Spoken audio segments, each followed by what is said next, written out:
Module 2 Purposes for Assessment. Purposes for assessment. People most often use language assessments to collect two kinds of data. One is connected with the learning of languages, with assessing the degree of progress towards a learning goal. These purposes are important in the schools and other educational settings, and so the assessments used to collect the data come under the heading of educational assessment. Educational language assessment usually takes place within language programs. The procedures are usually based on content that has been or will be taught or frequently developed and carried out by teachers, and can be often be flexible, allowing the use of observational techniques or watching and recording what learners do. Portfolios or collection of learners' work, assessment or learners making judgments about their own abilities, and informational tests and quizzes, as well as formal tests administered under more strictly controlled conditions. The second kind of information is connected with whether or not a person's language ability is adequate to satisfy some predetermined need or standard. This is known as proficiency assessment. The assessment of language proficiency is usually connected to the language and related skills that are needed to carry out the job, study an academic subject, or fulfill other kinds of role, because the focus is not on what the assess has been taught. This kind of assessment is less likely to be carried out by teachers and more likely to involve formal tasks administered under controlled, uniform, standardized conditions and produced by national or international agencies. Proficiency assessments are distinct from educational assessments because they do not center on learning process or the outcomes of the particular course of study. Proficiency assessments are connected with a person's current functionality rather than with their learning.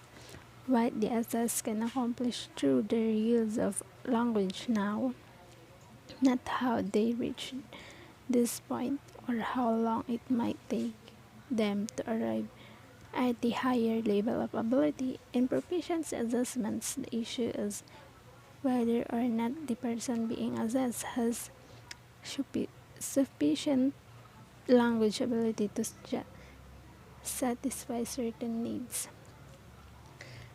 Proficiency assessments are often used for gatekeeping decisions, immigrations, as access to employment and educational opportunities.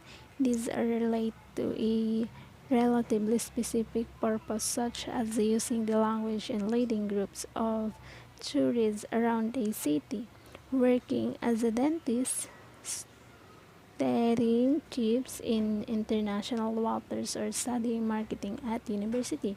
Or it may be a less specialized or less clearly defined noble general purposes that might apply to a very wide range of language users. The tasks that many language users might need to carry out at some point might include reserving a room in a hotel or guest house, filling in forms with basic personal information, buying food, following television news programs, reading articles in popular magazines, or holding conversations about personal experiences. Educational assessment in teaching and learning. Assessment can take place at different stages during the learning process.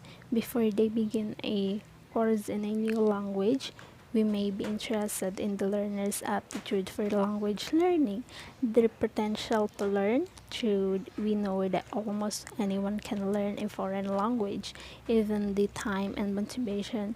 Some people may be disposed to make faster progress than others.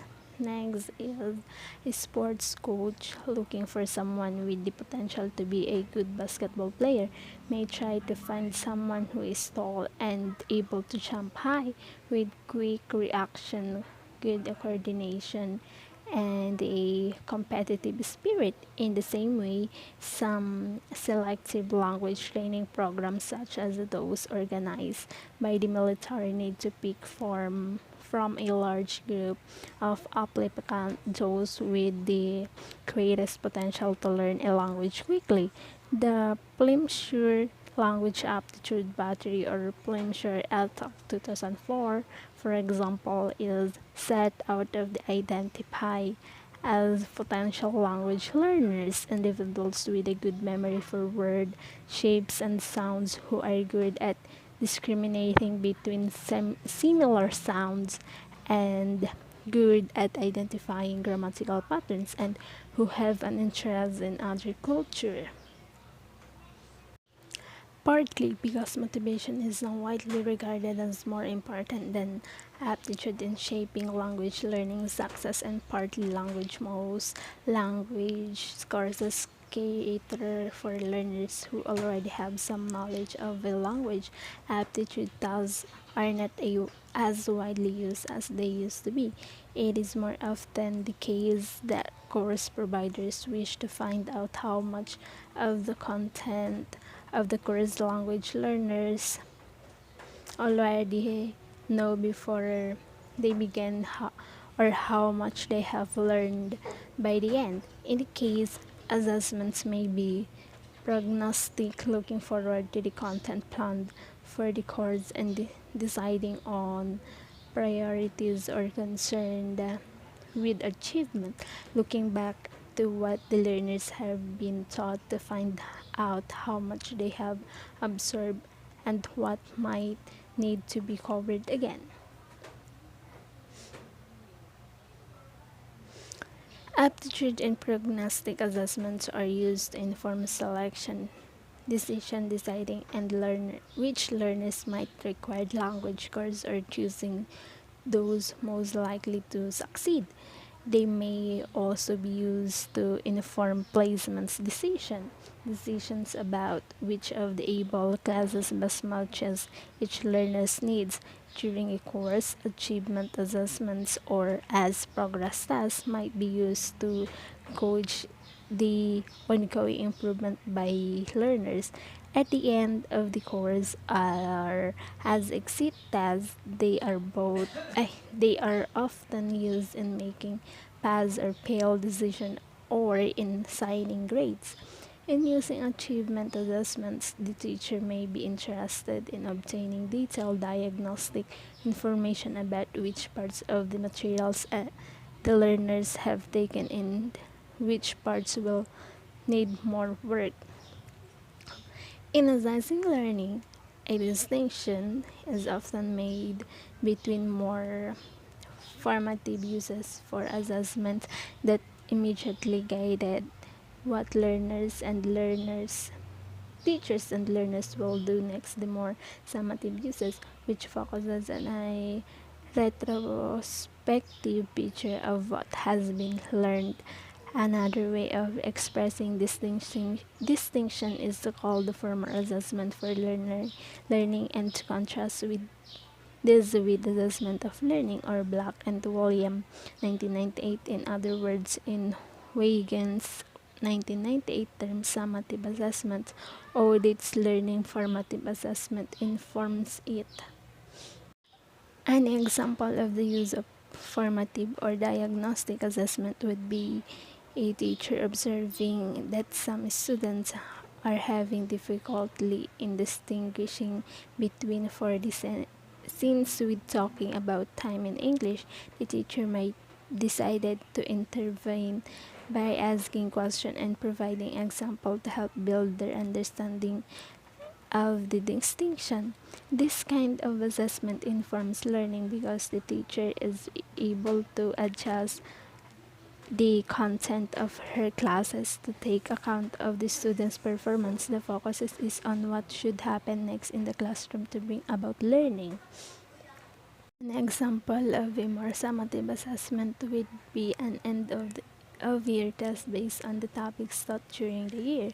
The task audits learning by providing evidence of what the students have learned and how well they have meet the course objectives.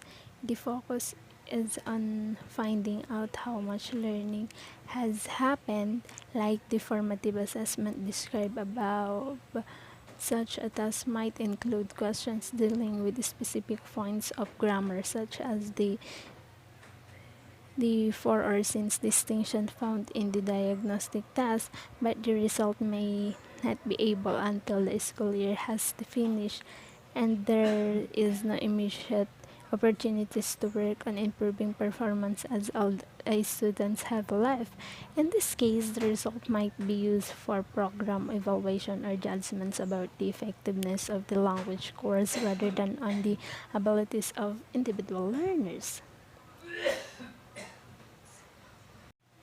Gaining an awareness of how well the learners are progressing is, of course, easiest when the learners are also involved and interested in the process and share in their sites with their teachers. Good learners set themselves targets, think about how best to learn, or trying out and evaluating new techniques, and often reflect on their own progress towards their goals. Self-assessment and peer assessment, or in which learners assess their own and each other's performance, have emerged as powerful means of engaging learners in this progress and helping them to take more control of their own learning.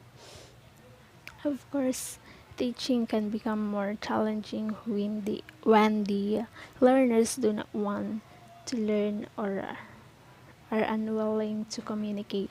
This brings us to other reason for using assessment motivating learners, because assessments are often associated with rewards access opportunities such as a course or jobs, prizes, certificates, grades, praise, and attention from the teachers. They can serve as a powerful motivation for learners. However, using assessment in this way is risky and potentially very damaging. In some access, it can actually have a negative effect on learners' motivation. The learner who repeatedly fails to gain good grades or pass tests will sooner or later become frustrated, conclude that language learning is not worth the effort, and give up even trying to learn. Formative diagnostic assessment by providing helpful feedback or information about performance that can show the learner what he or she needs to do in order to improve. Promises to guide learners in their studies. However, for many learners, especially those in informal schooling, success on tests, especially major proficiency tests, may come to seem more important than successful communication in the language they are learning. Where this happens, the content of the test where this happens, the content of the test can take over from the official curriculum, and learning goals that are not covered on the test may get pushed aside and ignored. Teachers may teach and students may try to learn only the material that they think will be accessed. The changes in teaching and learning that may come about in response to an upcoming test are known as washback, and this has emerged as an important area of language assessment research. Feedback and washback are discussed in more detail in Module 4. Educational assessment, on the one hand, or particularly formative assessment and proficiency assessment on the other, are often seen as distinct, even incompatible areas or specialization conducted by different people employing different techniques. Achieving good quality in both requires collective and systematic effort. Ways of checking and improving language assessments are described in Module 3 and Module 4. Perhaps the strongest argument for treating assessment in the classroom and in the examination hall in the same book is that is in a healthy educational system, both should work together. If teachers understand how tests work, they will be more effective in preparing their students to take examination. On the other hand, as Alderson 1999 remarked, testing is too important to be left to teachers. It is essential that educational tests should reflect the curriculum and the needs and interests of learners. Teachers are familiar with their learners and with the reality of how this curriculum is delivered in practice. They are therefore well placed to judge the content of tests and to hold the test makers to account.